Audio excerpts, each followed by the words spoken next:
Start recording here, and let's see how this goes.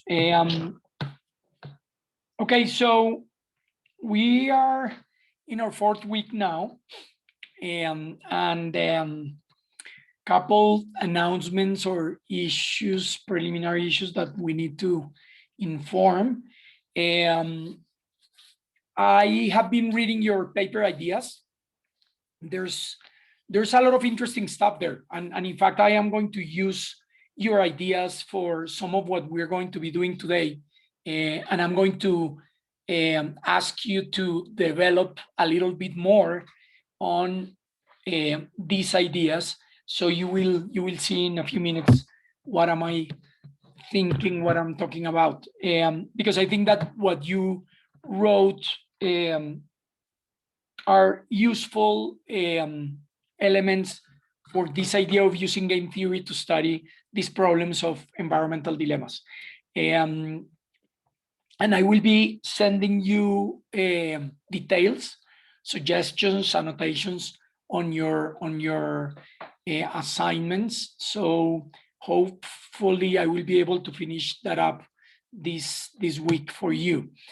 Secondly, on Thursday, we're going to be running another experiment during class.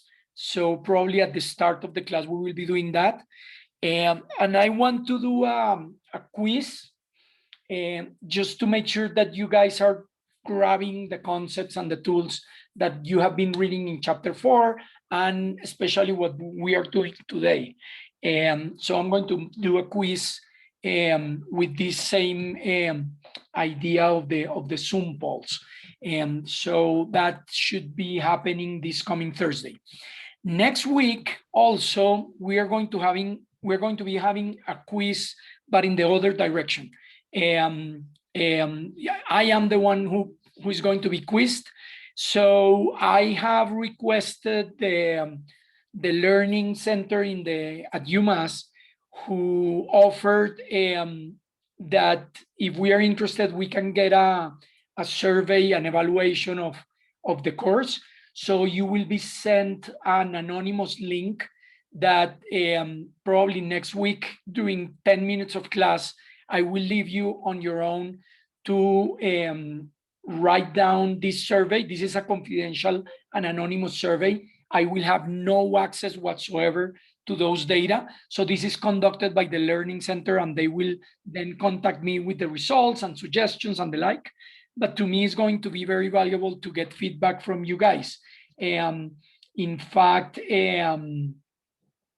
Connor is asking about the quiz. Is going to be during the lecture. During the lecture, we will be doing this on Thursday. So it will be a few minutes with some questions that I'm preparing just to make sure that these are questions that you are able to answer. Okay. Okay. So this evaluation of the course is like a mid-semester tool that the university offers, and I am very interested in getting that feedback, just because to me it's valuable to have the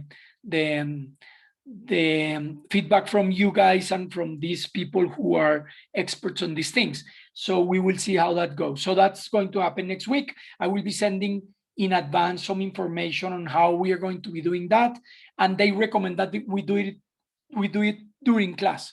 So I will set apart some 10 minutes for doing that. And finally, remember that according to our plan, on March 5th, you are going to be writing an essay. This is an essay to be graded too. And the idea is that you're going to be applying these tools and ideas from game theory to the analysis of a particular interaction setting that you are interested in tackling with your paper idea. So I will send you information back, feedback on this idea, and based on what we have been doing last week and this week, you will be able to write an essay on taking a particular setting that you are interested from your paper idea and develop some concepts in how you apply this to the issue of your particular interest that you're going to be working on your term paper. Okay, so that's for these preliminary things. I don't know if there are questions on this, and if there are no questions, then I will move on. So any question? No questions on that? Okay, good. So finally, let's get to the tools, the nuts and bolts of doing game theory applied to these issues of environmental issues. I Yes. have one question. Yeah. The quiz, will that be during the lecture? Is that going to be posted on Moodle? No, during the lecture. During the lecture. Okay. So it'll be like a poll type Yeah. thing, just quiz? Yes. Okay, Yes. thank you. Yeah, we'll see how that goes. I haven't done it in Moodle. Maybe I can try to set it up in Moodle in case Zoom doesn't work or you have technical problems with Zoom. But that's a good question because Moodle is probably more reliable than these Zoom polls. But that's a good question, Connor. So I will think about it and maybe I will try to have them in both platforms and see which one works. But that's a good point. And by the way, let me write that down here so that I don't forget. So I want to get back to these two games that we did last time because I think they are important reminders and you already saw the data.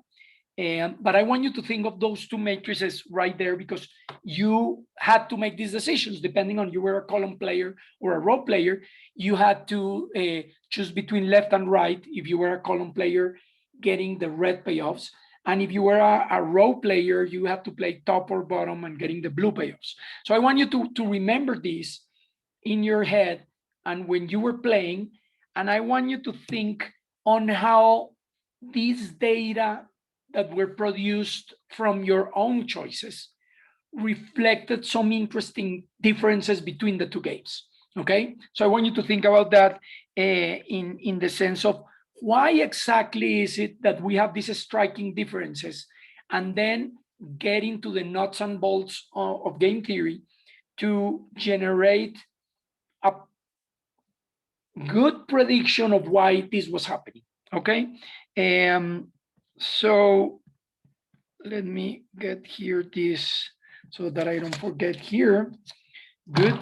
And based on that, again, remember, if we were going to think of the first 5 rounds that we played with this game here, the treatment 1 game, okay?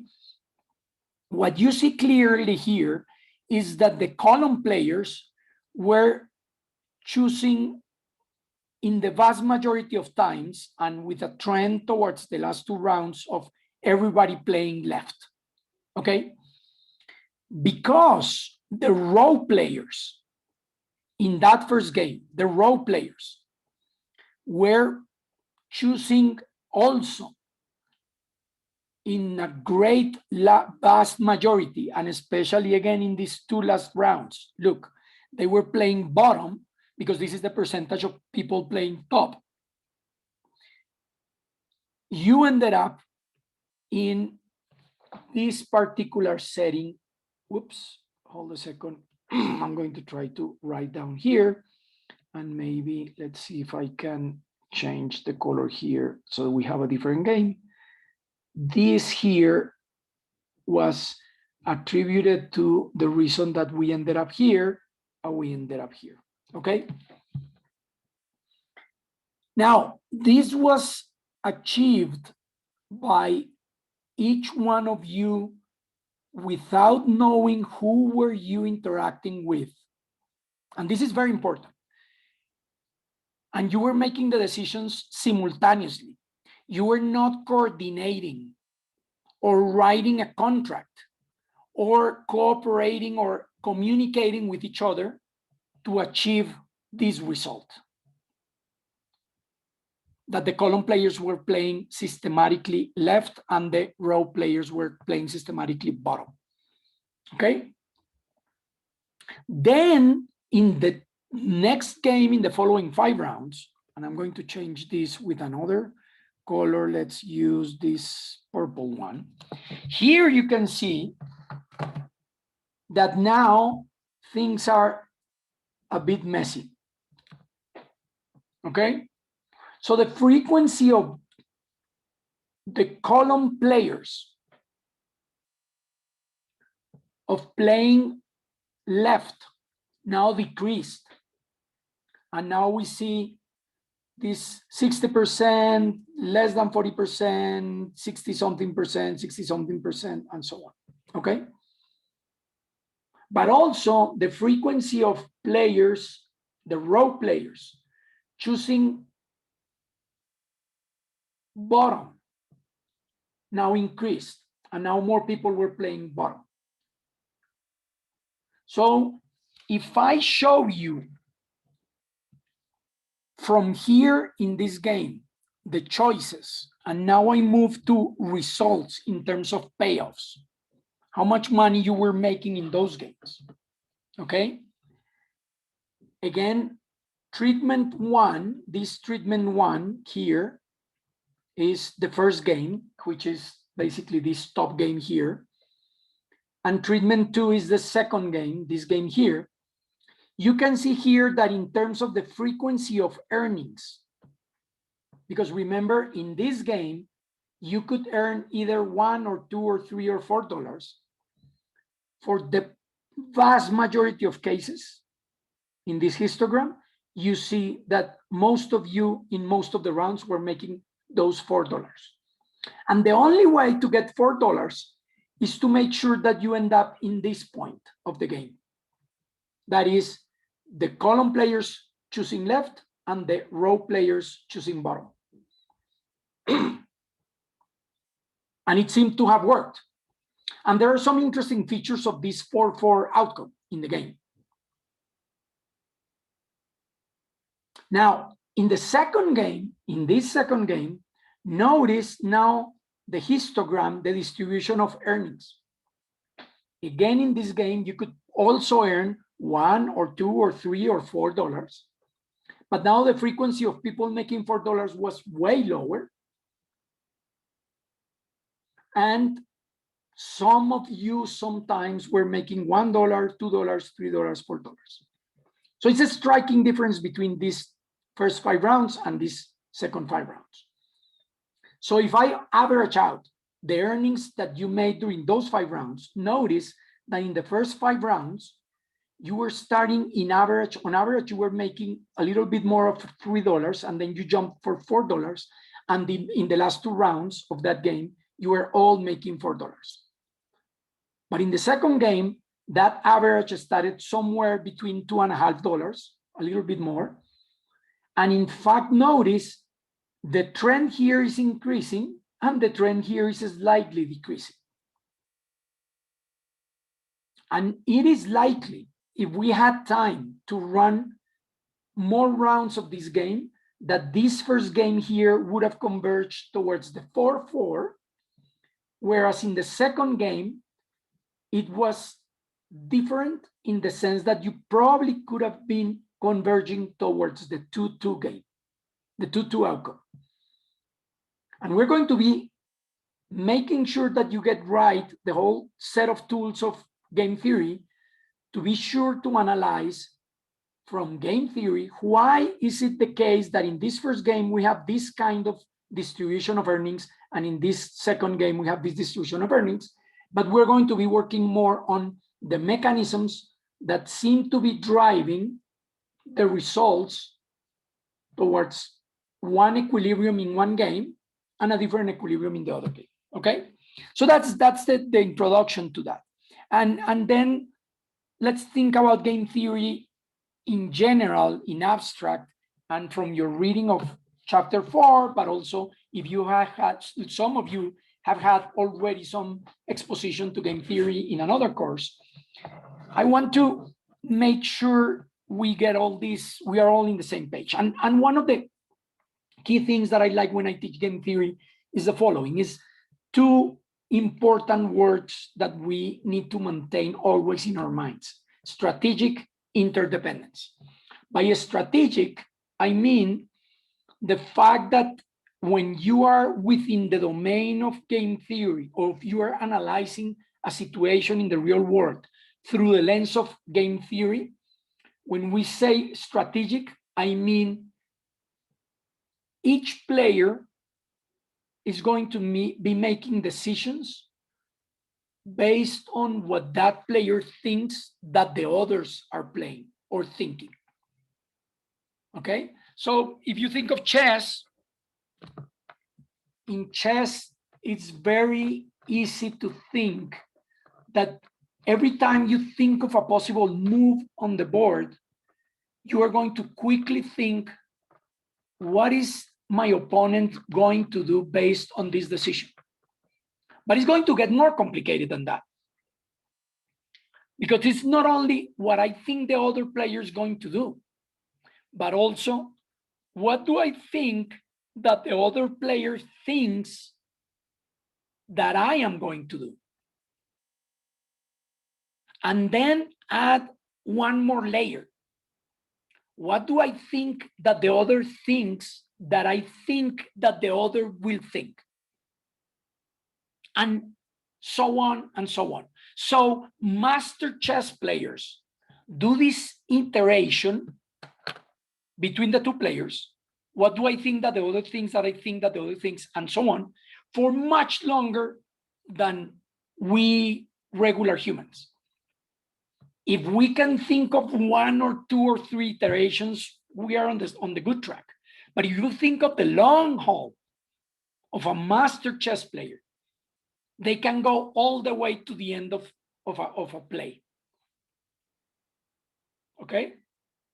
If you saw The Queen's Gambit, this new Netflix show, which was really successful, apparently was one of the most successful Netflix series recently, they were able to do that when she was thinking about the games, and she was laying on her bed and portraying in the ceiling the whole entire game, the whole sequence. What she was doing is exactly this.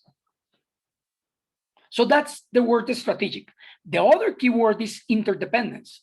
And here, this is key for our theme, for the topic of our class, meaning by interdependence, that every time I do something in a game is because I'm going to, through that interaction, get affected by the choices the other player or the other players do, but I am also going to affect the outcome to the other players. And it's both.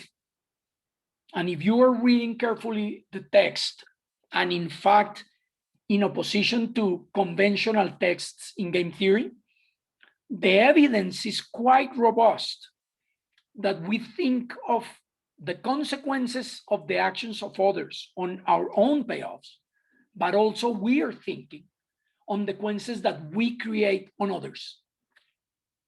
Because we are sometimes altruistic, we are sometimes reciprocal, we are sometimes trusting or trustworthy. And all these elements are key within game theory. Okay? This is in opposition to the conventional idea in economics that humans are this Homo economicus rational person who only thinks of maximizing his own material well-being. But real humans, actual humans, in fact, show several other features, several other characteristics that may say that the interactions we have with others, the social interactions, are mediated by our preferences, and these preferences are not only selfish. Notice, I am not saying we are selfish, because we are in certain domains and for certain situations, but we're going to be combining our selfishness with other characteristics based on our preferences that may include the well-being of others or the levels of justice or injustice. And in a way, this could be also seen as selfish. For example, I decide to collaborate with other people to achieve something that at the end serves my own purposes. And that could be labeled as selfish in the sense that even if I decide to make a decision or to engage in a collective project that benefits others and benefits myself, and I am assuming the cost of engaging in this cooperative action, if that outcome at the end benefits me, and I am glad that it benefited me, that could be labeled as selfish. But notice, I did that also incorporating my caring for the actions of others or my caring for the outcomes for others, either because I genuinely care about them or because I think it's useful for me or for us that the others benefit too. And these are all different dimensions of how we humans are prosocial. And again, the evidence is that we are quite prosocial, and we have been capable of this prosociality during the evolution of the human race up until now. And even more so, we have probably evolved that capacity to be prosocial, caring about the others, caring about justice, caring about equality, and so on, because we needed that to survive as a species. And the evidence today is quite robust that we needed that feature of being able to care about others to be able to survive as a species. Okay. Now, this is in contrast to much of other conventional way of thinking in social sciences and even in natural sciences, that this Darwinistic approach of the individual natural selection was the main dominant feature of all species to survive and to thrive via competition and selfish genes, if you want to use Richard Dawkins' idea of the selfish gene. Yet, even Darwin wrote about group selection. Even biologists who have worked on selection, on natural selection, have accepted and have provided theoretical evidence, archaeological evidence, genetic evidence through different views that many species, including the human species, evolved this capacity to be prosocial, to collaborate and to cooperate with others, to succeed and to thrive. And that's the idea of group selection. Probably one of the problems is that for a long time, people paid much more attention to individual selection in Darwin's work, and they put in a drawer the idea of group selection. But in the last few decades, social sciences and natural sciences opened back that drawer and pulled back again this idea of group selection. And today, this has refined and enriched the idea that using game theory techniques, we can understand why we behave like in the real world, including why we had behaviors like this in these two games, including that, okay? And I'm going to try to provide this clarity in using the tools to be able to figure this out from these games of why humans, regular humans like you guys, end up doing what you do in a laboratory setting or in other settings, in other domains. And therefore, these two keywords are key here. Strategic interdependence. We pay attention to what the others do and we act accordingly to that. And also, we pay attention to how much I win or I make in a game interaction because of the actions of others, but also how much I incorporate in my own rationality the impact that my actions have on other people, okay? So with that introduction to this, we are going to be talking about social interactions along this course in many ways. And start with the first day of class with the market.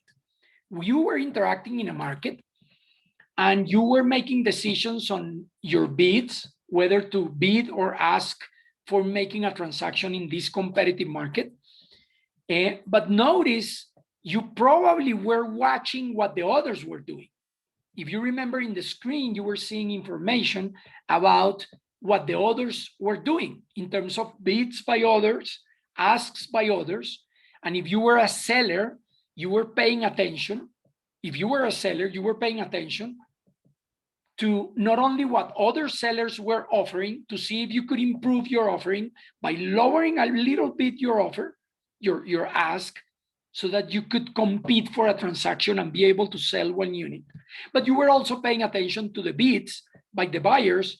So you were seeing what the buyers were offering to buy, and you were thinking, should I sell or should I not sell? Depending on all this information. That's game theory.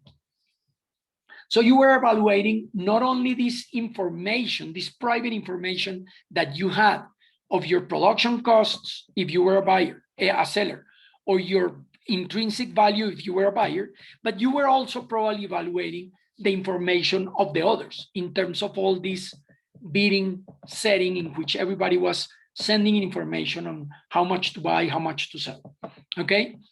So there, strategic interdependence, because you were paying attention to the actions of the others, but you were also paying attention to the consequences to you and to the others in that sense. In our last experiment, last Thursday, that happened too, probably. And we are going to be analyzing those games and a couple more to make sure that we are putting together all these tools to analyze these different situations. But remember, when you were making your decision to decide between top or bottom if you were a row player, or left or right if you were a column player, you were looking at the payoffs and you were again thinking about these two keywords: strategic, what do I think that the other is going to play? But also interdependence, according to my action, how much attention I pay to what I get and how much attention I pay to how much the other gets because of these interdependent strategies, actions, and therefore results. And even more so, and I'm going to show you in a second, you had most likely,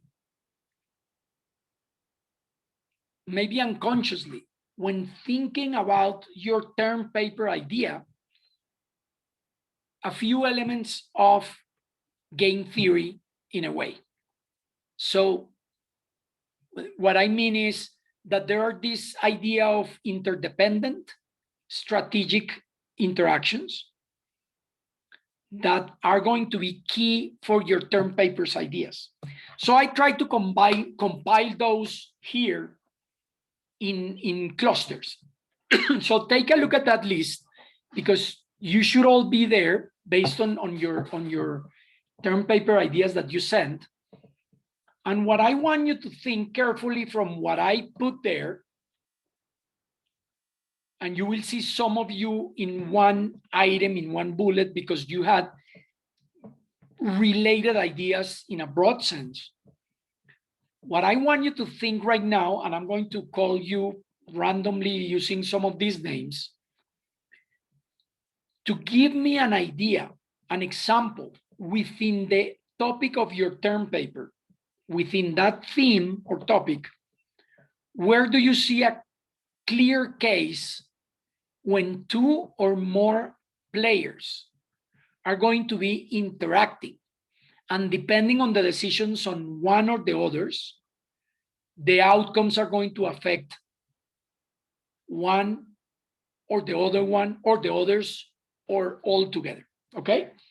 So I'm going to give you a couple seconds there to read this, find yourself, and think of a game theoretical situation in which you think you could reflect with an example this idea of a strategic interdependence.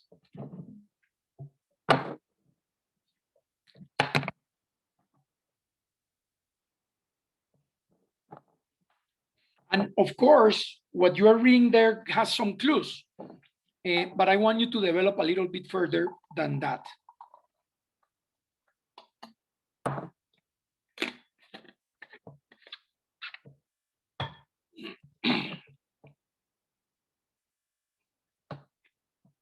So let me let me start with a volunteer. Anyone wants to volunteer, and based on what we all see in the screen, and describe a specific example where two or more players are strategically interdependent in terms of actions and outcomes? Anyone wants to volunteer with your own idea there? Yeah, I can go. Okay, Thomas, go ahead. Yeah, so I am in the clear forest for agriculture and cattle ranching. Perfect, go ahead. And my example, the two players are the government and the corporation who's attempting to clear the forest for their own purposes. Okay, so you have there two players, a government and a corporation who is interested in clearing forest, okay? Right. Okay, keep going. So basically, like, the interaction that has to play out where they're interdependent is that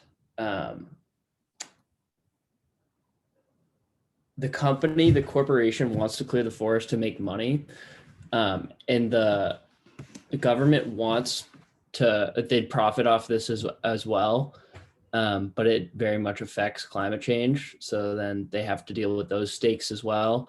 And if they don't allow the company to use their forest, then another government might allow that. So they have to worry about what the other governments would think about the situation as well. Okay. Now, with that in mind, tell me, what do you think is in the utility function, in the purpose that the corporation is pursuing? And give me a metric of that for the case of the corporation. Well, what they're pursuing would be profit off of the land. Fine, perfect, perfectly legitimate. They are in a market economy, they're going to pursue profit, and depending on that, they are going to be making choices regarding the use of land for their own purpose of generating profits. Now, with that same situation that Thomas has put there, let me pick one more of this cluster of people who presented in a different possible in variations around this theme. So let me go with Tammy. So Tammy, in your case, who you were also interested in that, if you were to follow this idea that Thomas presented between a government and a corporation, now let's move with the side of the government. So Tammy, tell us, what do you see in the utility function, the payoffs function, the purpose that the government wants to pursue? Where do you see there an example of a metric or an example of a variable that the government is trying to maximize here or to optimize here? What do you think? I wrote about how on the thing that when the government wants to maximize it, when they clear the forest, they are providing jobs and it helps with economic growth. And when you switch from a forest to, say, like a farmland or agriculture, it helps with production and supply and increases what's it called? The economic growth and things like employment and food production. Exactly. And livestock. So notice, whereas in the case of the corporation, we can think of profit as a single metric, Tammy has mentioned like 4 different metrics: economic growth, creation of employment, production of food. These could be different metrics that are aligned with these different ideas of what to do with the land. If it is forested land, and the corporation is interested in creating profit, then the corporation might be interested in creating a certain use for the land to produce those profits. But at the same time, as Tammy was mentioning, in the case of the government, depending on the government interest in pursuing the generation of jobs or the generation of economic growth for the country, or the generation of production of food to satisfy the markets in the country, then it can have different payoffs functions. And I am getting here into the details of game theory jargon. And it can get complicated. And at some point, you are going to be needing to decide between those two different purposes that are being pursued by the government and the corporation, how they are going towards the satisfaction of their own payoffs function. And depending on what each of these players does, they are going to be affecting their own payoffs and the payoffs of the others. So it comes then to the problem of the interdependence. So let me now go to who else is in this group. So Tino. So because you were interested also in this case, Tino, show us with an example with those two players that we mentioned based on what Thomas and Tammy told us.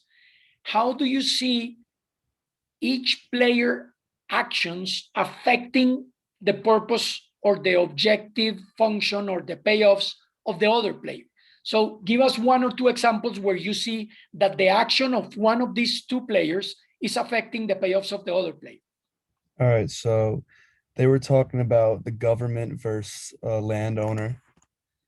And I would say a good example of it would be a landowner. Wait, so sorry I interrupt you, Tino, because Thomas was talking about a corporation. This corporation might or might not be the landowner, right? Because the corporation could go and rent the land from the landowner. But in this case, let's stick to a corporation that is interested in converting the land towards agriculture and producing profits, and a government that is interested, as Tammy was saying, in the pursuit of jobs creation and economic growth and generation of food. Okay, so let's continue with the idea of a corporation and the government interacting. Go ahead. Yeah, so I would say a good example of it would be how like they both have their own payoffs and they could both benefit the economy. So I'd say a corporation in like a game theory situation, if they wanted to like take the land over like the other example, I forget what Thomas just said, but the payoff would be better in a case where they're trying to provide land for like food, like resources to give out, instead of like economic growth, like resource growth versus just the economy. Okay. And in that sense, the actions of the government will determine the profits of the corporation. Yeah. Via many of these situations that you just described, right? It could be through regulations, through taxes, through acquiring of the land, through regulating the use of land. In many ways, the actions of the government can affect the payoffs of the corporation. Anyone can think of the opposite, and I'm asking all of you. Anyone can think of an action by the corporation that affects the payoffs of the government? Just a quick example. I'm not sure if this is what you're talking about, but another payoff that the government would probably want is sustainability. Okay. So there is sort of like an inverse effect too, like they're not always having the same goals line up. Yeah, exactly. It could be the case that the corporation's actions reduce the possibility for the government to pursue a sustainability goal. And we can be quite concrete here. Each country today is committing at the global scale, and you know now that Biden came back to the Paris Agreement, And that includes committing to certain goals. And in some of these goals, the reduction of emissions are a good example. And reduction of emissions have to do with the reduction of deforestation. And therefore, here it can be quite messy, because if we think of these different purposes that Tammy was mentioning, and Thomas added one this extra, which is committing to the reduction of emissions. And if deforestation creates emissions, as we know today, then it could enter into a conflict situation within the game, because certain actions by the corporation can improve the achieving of certain goals by the government, for example, food production, but can decrease the possibility for the government to achieve an emissions reduction, right? And again, that's all game theory. Okay, so let me jump to another example in the other side. So anyone on the left column wants to jump in and give me an example from what they see there? Anyone from the left column in the screen?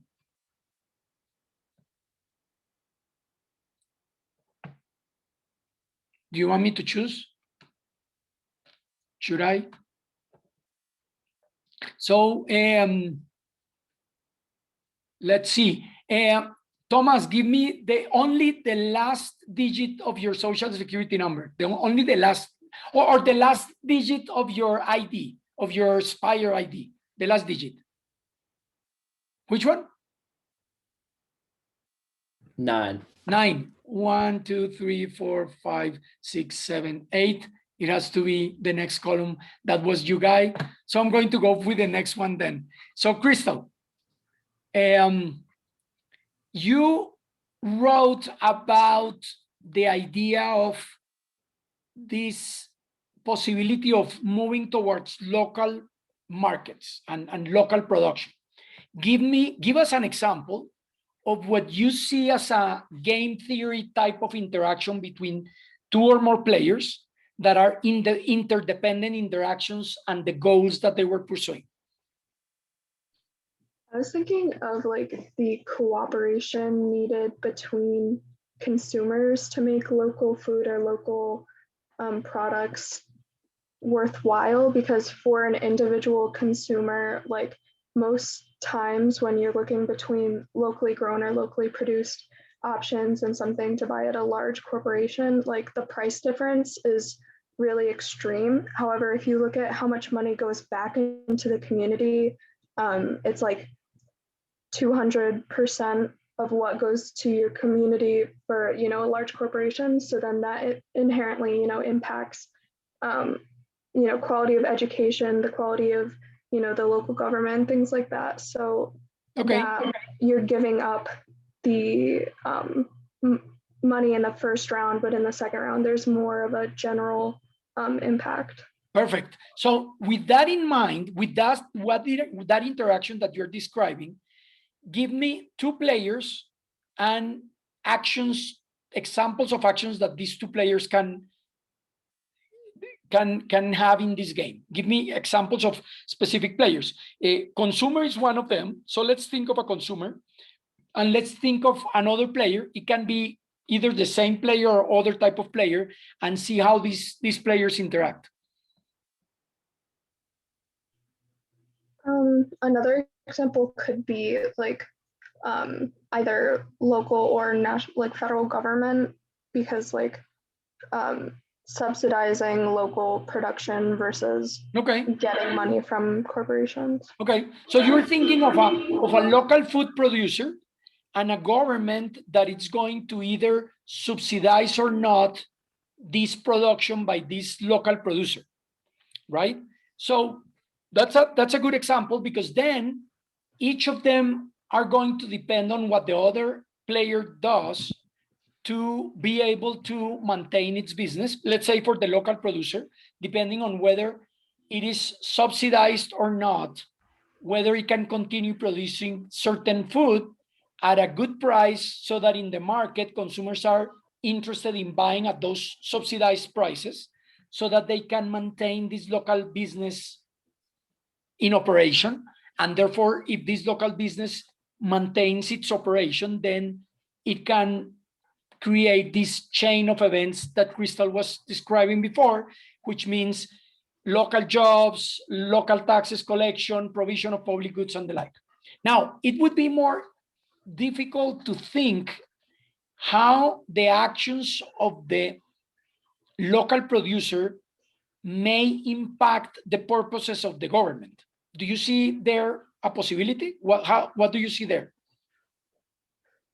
Well, I see how like a large corporation instead, you know, it would have more lobbying power and more like political influence, but then on a smaller scale, like local businesses have more political influence, like in a town's government or a state government, Yeah. Have more influence and power and pay more in taxes. Yeah. And have like, I'm thinking of, for example, when Amazon tried to open a plant in New York, and they were basically like extorting the government of New York to do so. Whereas like a small government wouldn't have that power. Exactly.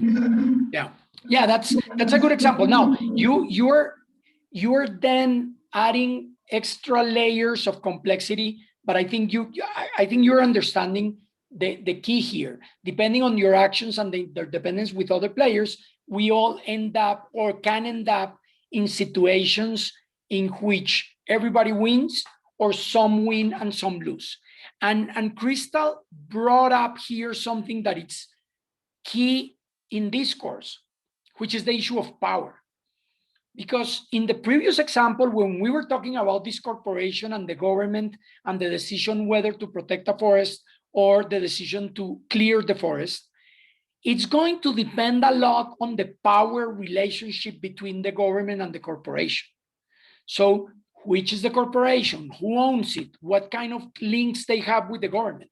And they can decide on colliding or colluding through different strategies to make use of land, or they can enter into a conflict situation and eventually do not pursue certain actions.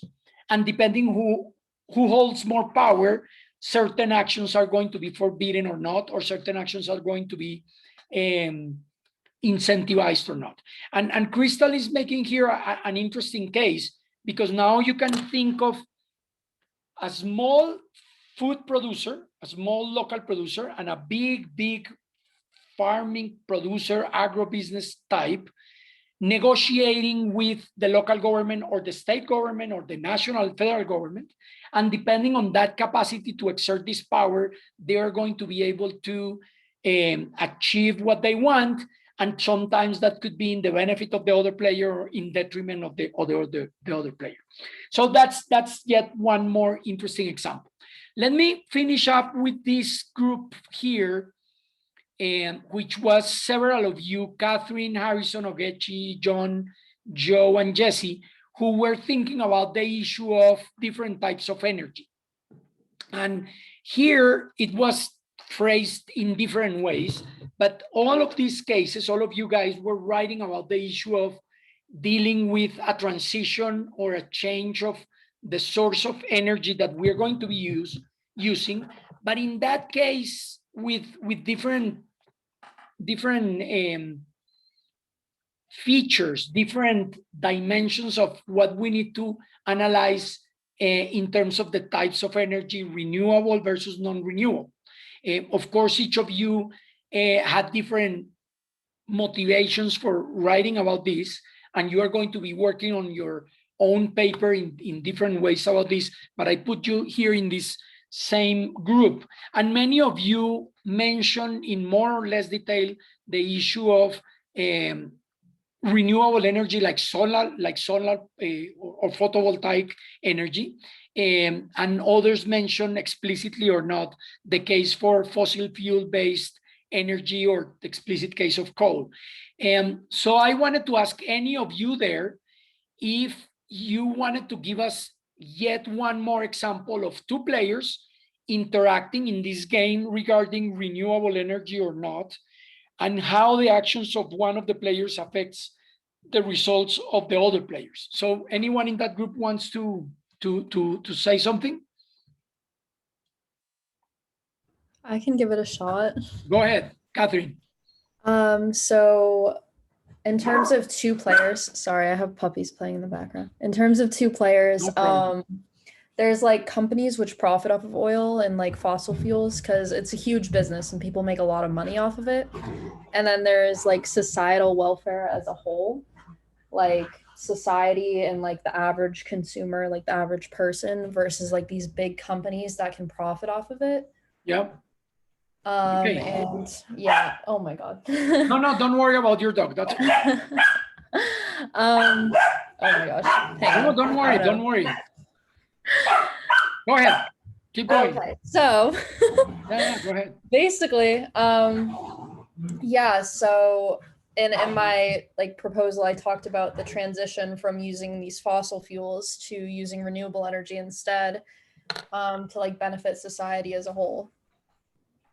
And here I'm going to ask you a tough question, but I mean, you can pass if you want, and I can give the word to other person in this group. But Catherine, you mentioned this corporation that is fossil fuel based, who has a purpose of producing profits for their stakeholders, particularly their shareholders. But you put the other player as a society as a whole, right?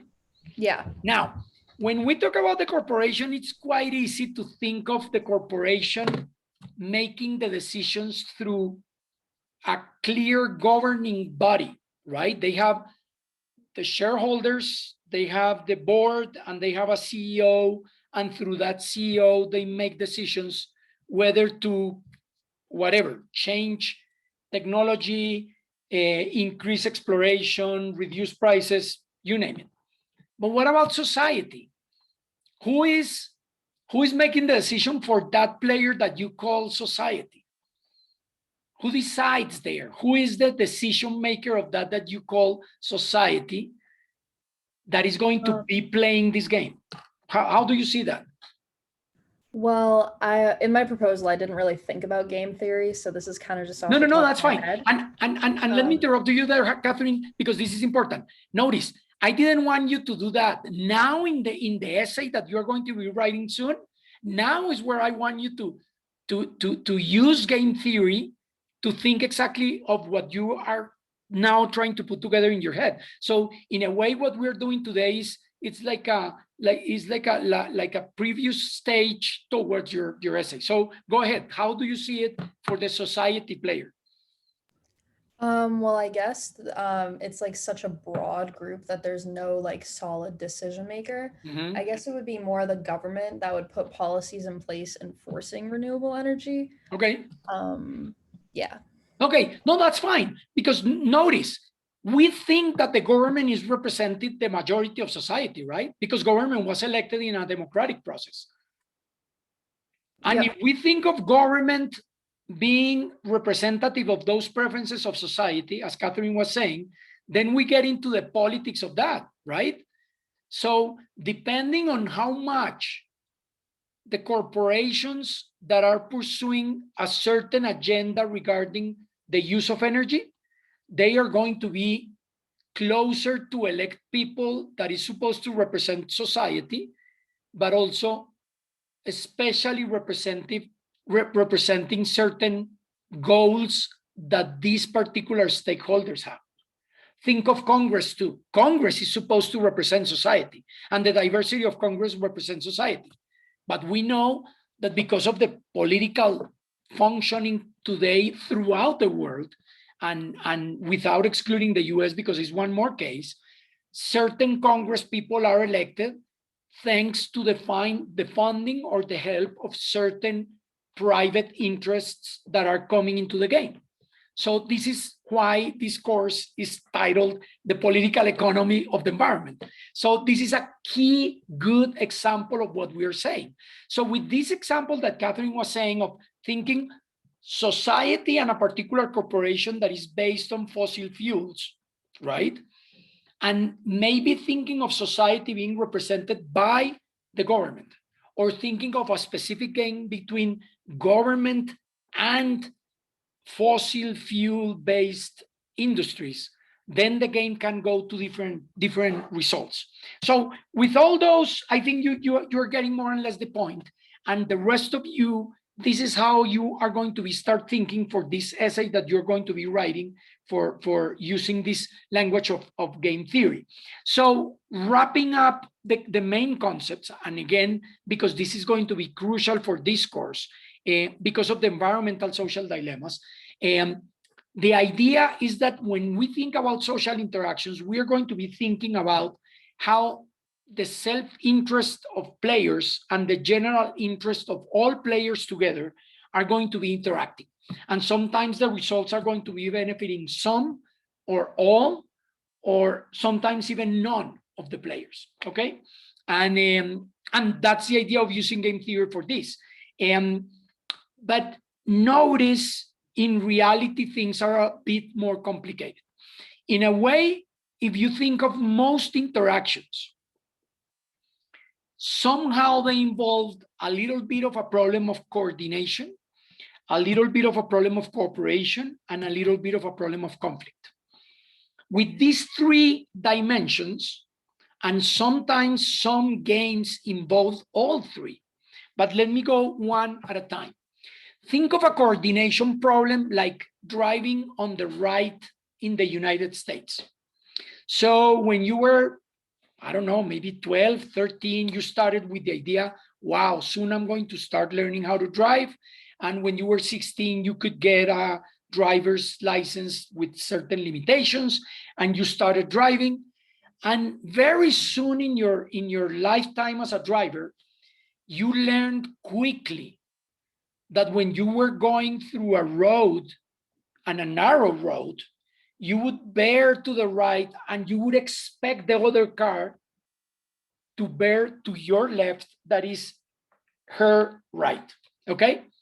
That's a typical game theoretical situation of coordination. We just expect that, right?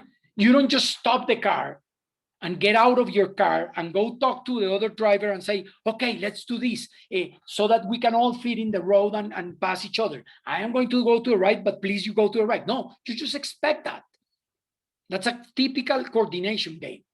You just expect the other to behave in the way you expect the other to do, and you expect the other to expect you to do the same thing, which is driving on your right. But also, if you happen to go traveling or living or working in Australia or India or the UK, you expect everyone to drive on their left. And therefore, when you switch gears in your head, you start driving on the left. If you have had the chance to go travel to any of these places, then it begins a little bit tricky when you're a pedestrian. And you probably have heard of so many pedestrian accidents of people who have come from right driving countries, who when crossing a road, they automatically look to the wrong side of the road and they get hit by a car. I have a personal friend who some years ago got hit in London. He went to study there and got hit by a car, and it was really tragic. And this person suffered in his back for many, many years because of that. But when driving, you expect everyone to behave in the same way. So that's the dimension of coordination. We just expect the other to behave in the same way. Imagine when we come back from this pandemic and we are back into handshaking and hugging. When you meet someone in a more or less formal situation, you are expecting the other person to extend her or his right hand, and the other person is expecting you to extend your right hand. Why that is, why not the left hand, I have no idea. But this became a convention. That's a coordination game. Now, cooperation is different. Because in cooperation, we both benefit for a certain action. However, we have incentives to move away from that action. Think about it. In the coordination game, I don't have an incentive to drive on the left in the US because I get hit by the other car up front. I don't have an incentive to deviate. But think of the example of you having a shared road with another house. Suppose that you and your neighbor both share the same driving alley.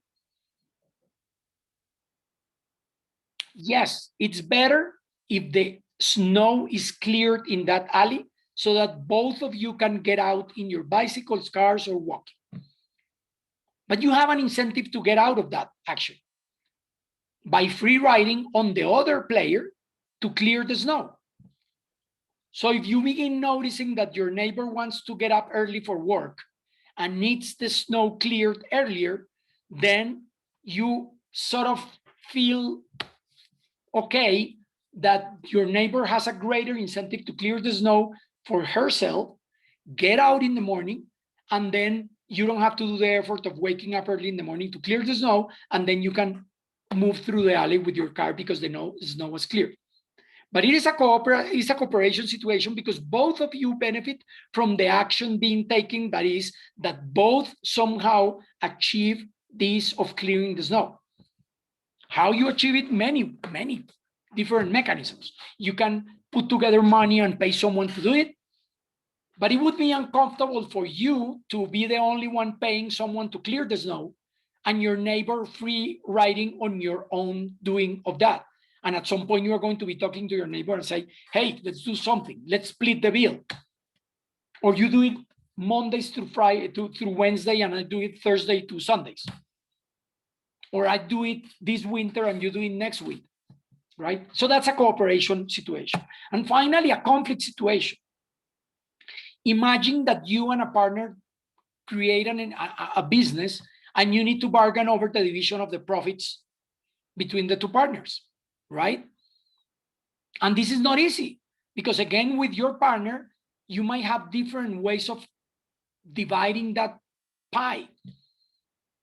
What if your partner came up with the idea and you just put the cash to start the business? Which one is worth more? His idea needed your cash needed his idea. How do you divide this? It's not that easy. 50-50 is a fine split, but not always. It could be that the idea is so valuable that your partner says, no, it was my idea. I am going to keep 70% of the profits and you keep only 30% of the profits. What if you decide over how much time you put into getting clients for your company, right? That could be another way of splitting the profits. Who puts more time into getting more clients, or how many clients you get? And we will be talking about this later in terms of how dividing these pies and how power, again, and inequality and asymmetries of power or divisions or opportunities create different ways of deciding over all these things. But what I'm trying to say is that all games involve these things, okay? So in a nutshell, a game needs to have clear definition of players, who is interacting with whom, of the possible strategies that each player has. Not always the same players have the same possible strategies. We just went through good examples with all of you guys in the problem of deforestation, the problem of the local food production, in the problem of energy. A game also involves having clear what information is provided for each of the players. Sometimes not all players have the same information. And the payoffs that result as a consequence of the actions of the different situations. So if I go to these two games that you guys played last time, think that all those four elements, the players, the strategies, the information, and the payoffs are really clearly stated in these two games.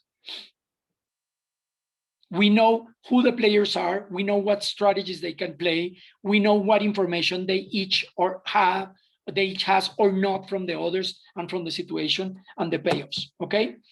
And how that information is used depends on many things. And this is where we extend. And when you read core in this chapter 4, you get an idea of what happens in people's mind when they are making their decisions. So it looks like people pay attention to their own gains and losses from the different actions, but they also pay attention to the other players' gains and losses. And sometimes they even pay attention to the gains and losses by nature. Sometimes from my actions, I affect nature. And these gains and losses, they don't have to be always financial or monetary or even material. Sometimes they can be emotional in terms of psychological processes, right? Envy, spite, generosity, satisfaction, pride. These are all emotions that can play a role in how we play games, and sometimes they are not converted into monetary payoffs. And this is also part of this. And thirdly, usually the process matters and matters a lot. Not only how we decide, but the process that led to those decisions and how I ended up in this particular situation of the game. So intentions matter. The procedural justice in which we ended up playing that game matters. Why am I at this point in this game allowed to play these strategies? And the same for the others. And that includes issues of meritocracy.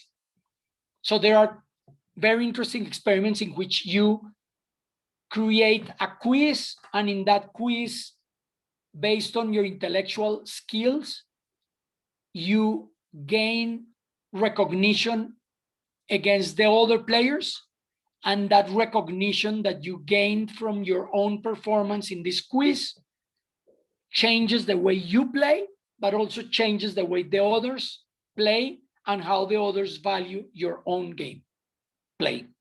So all these things are part of that, and you in the chapter you read about this. So these two games that you played were inspired in the same two games that you saw in the chapter. The first game is what we could call, which is this upper right game right here. This one here is an invisible hand game. And if you remember, everybody or most of you ended up at the 4-4 outcome. That's an invisible game, invisible hand game. It's basically a pure coordination game in which all the incentives lead to make all of you pursue that result of making those $4 by dividing the market, specializing the market, so that Anil ends up growing cassava and Bala ends up growing rice. If each of them specializes in one of these products, they don't oversupply the market by making prices down, so they each are making profits out of their own production, knowing that the other one is not a competitor because the other one is specializing in another produce. And therefore you maintain the prices high enough that you both make profits. If you were to both grow rice, then the prices go down and that will harm both of you. Or if you both end up trying to produce cassava here, saying you lower the price and you make less money. And between specializing in rice and cassava or cassava and rice, the payoffs tell us that this is the better outcome, probably because Anil has more experience or better soils or better water to grow cassava, and Bala has better conditions for growing rice. And they end up specializing and finish up in this equilibrium of the game. But in the other game, we were talking about pest control. And here, the dimension of coordination, which is like driving on your right, which is similar to this game here, driving on your right in a way. Here, the problem is with pest control, because they both, by growing their crops, need to have some kind of a strategy to lower the impact of pests on their crops. And they could either choose a more sustainable practice like IPC, integrated pest management or pest control, or this pesticide called Terminator. But if they both end up using this Terminator, the pesticide, is going to affect their both well-being, because there's going to be too much pesticide affecting the water sources. It's going to require them to have more filter systems, which are costly, to control, to improve the quality of the water that they are using, because each other are contaminating the water of their neighbors. They both would be better off if none of them use this pesticide and they focus on the integrated pest control. But the problem is that if one of them uses the terminator and the other one doesn't, both lose, because the chemicals spread from one farm to the other one. So even if Anil makes the effort of using this integrated pest control without pesticide, but Bala uses the terminator, then the terminator used in Bala's farm is going to be affecting the well-being of Anil. And this is the interdependent strategic interaction. So that game is that game that you played, which is the same gear to the right. Yes, it would be better that they end up in the 3-3 outcome. But notice the incentive is there to get out of that point, because Anil is better off shifting from IPC to terminator, because 4 is better than 3, and Bala is better off by shifting from IPC to terminator. So it's because 3 is worse than 4, 4 is better than 3. And if they both use terminator, they end up accruing all these costs of using this pesticide, and they end up in 2-2, because now they have to pay out of their profits the costs of treating the water and the damages from too much pesticide.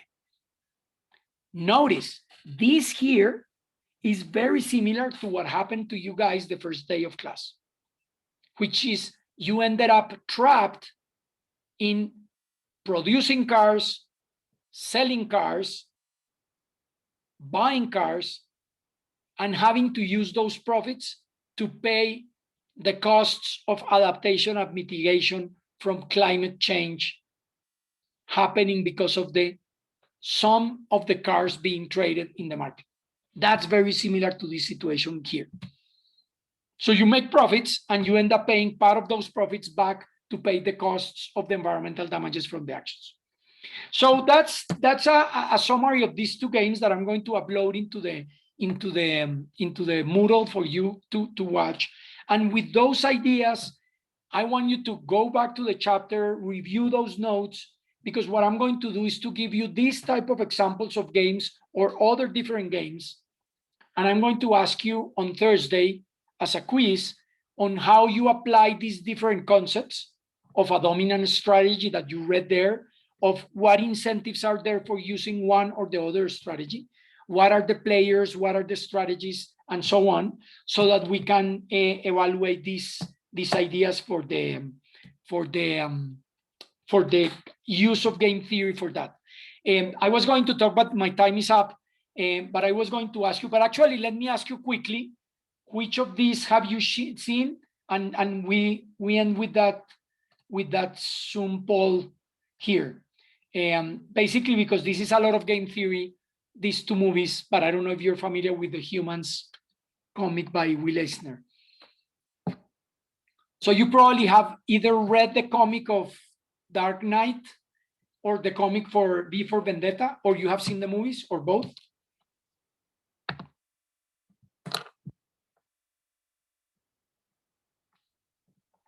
Okay, so you were about to finish the responses. Good. Okay. Maybe I can show you a clip from the famous scene of the two ferry boats in Dark Knight. You probably remember that, but that's pure game theory there. But maybe we can show that and take a look on Thursday when we deal with this. Okay, that's it. So thank you guys, and I'll see you guys on Thursday. Okay, bye-bye. Thank you. Have a good day. Thank Okay, you. bye-bye. Just to get straight, we have a Tuesday or this Tuesday? Hello? Say that again? Just to reiterate, we have a quiz this Thursday or next Tuesday? This Thursday. And it's on the chapter 4 only, Yeah. and it's just gonna be like a multiple choice quiz. I still have to figure it out. Okay. And Okay. so what would you recommend is just reading the chapter, and that should be able to prepare us more than enough to. Yeah. I mean, that chapter has a lot of stuff. So make sure that and you have been reading this for the last 2 weeks that I have been inviting you to read that chapter. So yeah. Okay. Okay. Yeah, thank you. Okay, sure. See you Thursday. Bye.